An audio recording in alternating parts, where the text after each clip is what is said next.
Bonjour Julie, Samuel, Pablo, et bonjour à tous les enfants qui nous rejoignent tous les jours pour une histoire. Aujourd'hui, je vous propose La petite souris et la dent. Citronnelle, souris des moustaches jusqu'aux pattes, est pâtissière. Devant son comptoir, au niveau du museau des petits, sont placés des tas de gâteaux et de sucreries. Chaque nuit, Citronnelle a une mission à accomplir. Avant de partir, elle glisse une grosse poignée de bonbons dans son baluchon. Car Citronnelle a un secret. Elle est experte en dents de lait.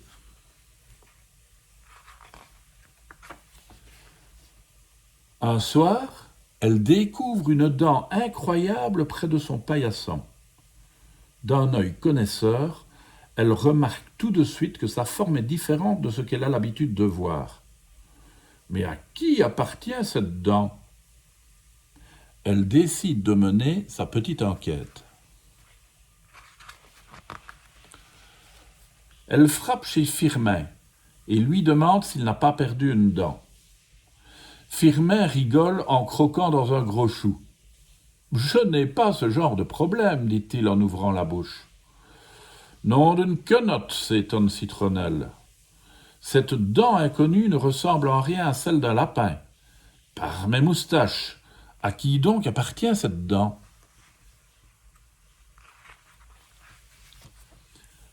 Elle file chez Cerfeuil, qui l'accueille avec un large sourire. Nom d'une quenotte, s'étonne Citronnelle.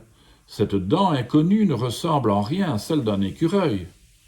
Par mes moustaches, à qui alors appartient cette dent? Elle court frapper à la porte d'à côté. Nestor bâille tant et si fort que Citronnelle repart aussitôt sans qu'il sache pourquoi. Nom d'une quenotte, s'écrie Citronnelle agacée. Cette dent inconnue ne ressemble en rien à celle d'un castor. Par les frisettes de mes moustaches, à qui donc peut bien appartenir cette dent? Citronnelle réfléchit. Si cette dent n'est pas à Firmin le lapin, ni à Cerfeuil l'écureuil, et encore moins à Nestor le castor, à qui peut-elle bien être? Nom d'une quenotte et d'une question qui tournicote, s'énerve Citronnelle. Mais elle n'est pas du genre à baisser les pattes. Elle fait sonner la cloche pour rassembler les habitants du village. Citronnelle scrute toutes les dentures, mais aucune dent ne manque à l'horizon, ou en tout cas, pas de cette taille, ni de cette forme-là. Il ne reste plus que Paillasson le hérisson, qui ne fait que parler. Il n'a même pas besoin de faire un grand « ah » en ouvrant la bouche. Citronnelle voit bien que ses dents ne ressemblent en rien à cette dent perdue. Soudain, Citronnelle dit en tremblotant « Nom d'une quenotte !» Il manque quelqu'un à l'appel. Nougat, le chat, n'est pas là. Citronnelle entend quelqu'un pleurer, caché derrière un buisson.